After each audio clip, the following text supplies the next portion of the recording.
முந்திரி திராட்சை முழுசா இருக்கு. ஆச்சி பாயாசம் மிக்ஸ், ஒன்று வாங்கினால் ஒன்று இலவசம்.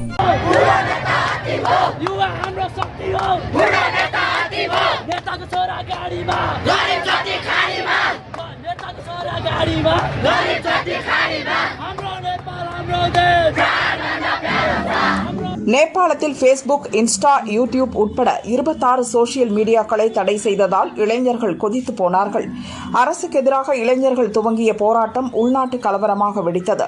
அதை கட்டுப்படுத்த போலீஸ் நடத்திய துப்பாக்கிச் சூட்டில் 20 பேர் கொல்லப்பட்டனர், 300 பேர் காயமடைந்தனர். அதன் பிறகு போராட்டம் இன்னும் தீவிரமானது. இன்று 2வது நாளாக கல்வீச்சு, தீ வைப்பு சம்பவங்கள் நடந்தன. பிரதமர் KP சர்மா ஒலி வீடு, அதிபர் மற்றும் அமைச்சர்கள் வீடுகளுக்கு தீ வைக்கப்பட்டன. மற்ற கட்சி நிர்வாகிகள் வீடும் எரிந்தன. பார்லிமெண்ட் மொத்தமும் தீக்கு இரையானது. சுப்ரீம் கோர்ட்டையும் கலவரக்காரர்கள் விட்டு வைக்கவில்லை, அதற்கும் தீ வைக்கப்பட்டது. தப்பி ஓடிய அமைச்சர்களை கலவரக்காரர்கள் விரட்டி அடித்தனர். போராட்டத்துக்கு படிந்த பிரதமர் ராணுவ அறிவுறுத்தலுக்கு பிறகு பதவியை ராஜினாமா செய்தார். அமைச்சர்களும் அடுத்தடுத்து ராஜினாமா செய்தனர். ஆனாலும் கலவரம் அடங்கிய பாடில்லை. வங்கதேசம், இலங்கையை உலுக்கிய உள்நாட்டு கலவரத்தை விட இது வீரியமாக நடக்கிறது. பிரதமர், அமைச்சர்கள் உயிர் பிழைக்க ஓடுகின்றனர். ஒரு நாட்டின் அரசாங்கத்தையே இளைஞர் படை கவிழ்த்து விட்டது. தலைநகரை கொழுந்துவிட்டு எரிய செய்திருக்கிறது. பிரதமர், அமைச்சர்கள் என அனைவரும் பதவியை விட்டு ஓடுகிறார்கள். இதெல்லாம் எப்படி நடந்தது?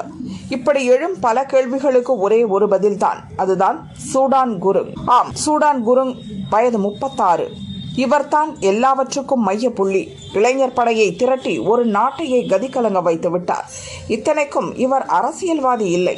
ஹாமி நேபாள் எனும் NGO அமைப்பை நடத்தி வருகிறார். சாதாரண நபராக இருந்தார். மகன் மரணம் இவரது வாழ்க்கை பாதையை திசை மாற்றிவிட்டது. அதாவது 2015ஆம் ஆண்டில் ஏற்பட்ட பூகம்பத்தில் சூடான் குருங்கின் மகன் பரிதாபமாக இறந்தான். மகன் இழப்பு சூடான் குருங்கின் மனதை உலுக்கியது. இதேபோல் எத்தனை பேர் பிள்ளைகளை, பெற்றோரை இழந்திருப்பார்கள். அவர்களது மனநிலையும் இப்படித்தானே இருக்கும் என்று நினைத்தார். பூகம்பம், மழை வெள்ளம் போன்ற இயற்கை பேரிடர், தொற்று நோயால் வரும் இடர்களில் பாதித்தவர்களுக்கு தன்னால் முடிந்த அளவு உதவ வேண்டும் என்று நினைத்தார். அதற்காகத்தான் ஹாமி நேபாள் என்ற NGO-வை அதே 2015ஆம் ஆண்டில் துவங்கினார். அமைப்பு ரீதியாகவும் சோசியல் மீடியா மூலமும் பெரிய அளவில் ஒருங்கிணைப்பை கொண்டு வந்தார். படிப்படியாக அவரது அமைப்பு வளர ஆரம்பித்தது. சர்வதேச அளவில் நிதி திரட்டியும் உள்ளூரில் நன்கொடை வசூலித்தும் மக்களுக்கு உதவ ஆரம்பித்தார். இதற்காக பல இளைஞர்களை திரட்டி பல குழுக்களை அமைத்தார். பேரிடர்களில் இவரது அமைப்பு செய்த உதவி நாடு முழுதும் கவனம் ஈர்த்தது. புகழ்பெற்ற கண் மருத்துவர் சாண்டக்ரூயிட் அமைப்பின் வழிகாட்டியாக பணியாற்ற ஆரம்பித்தார்.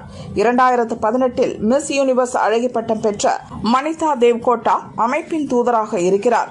கோவிட் உச்சத்தில் இருந்த காலத்தில் பிளாஸ்மா வங்கி தொடங்க உதவிய நடிகை பிரியங்கா கார்கி, மாற்றுத்திறனாளிகளுக்கு உணவு அளித்து உதவும் ஸ்வஸ்திமா கட்கா, பாடகி அபயா சுபா போன்ற பிரபலங்களும் இந்த அமைப்பின் ஆதரவாளர்களாக இருக்கின்றனர். இந்த அமைப்பு எந்த நிலையிலும் அரசியல் கலப்பு இல்லாதது என்று தொடர்ந்து கூறி வரும் சூடான் குருங் மக்களால் மக்களுக்காக என்பதுதான் அதன் அடிப்படை நோக்கம் என்று வைத்துள்ளார்.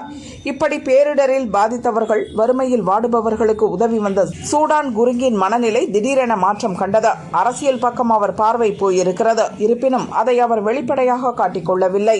யூடியூப், ஃபேஸ்புக், இன்ஸ்டா உட்பட 26 சோசியல் மீடியாக்களுக்கு அரசு போட்ட தடை அவருக்கு சரியான நேரமாக அமைந்தது.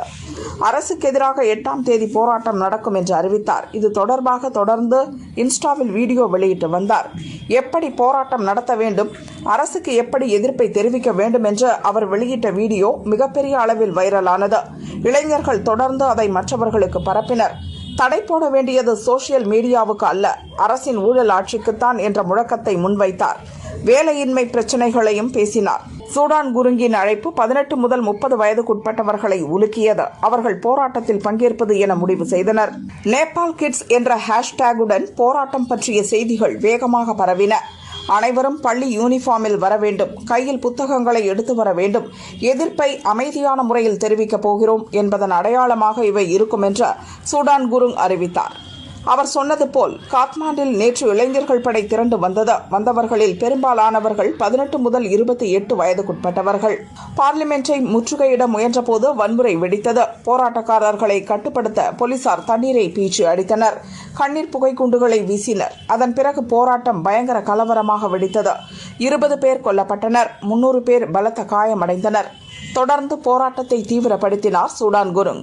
இன்ஸ்டா உள்ளிட்ட சோசியல் மீடியாவில் தொடர்ந்து குரல் கொடுத்து வந்தார். போராடும் இளைஞர்களுக்கு நன்றி சொன்னார். தொடர்ந்து இளைஞர்களை களத்துக்கு வரும்படி அழைத்தார். ஆங்காங்கே நடந்த போராட்டங்களில் ஆவேசமாக உரையாற்றினார்.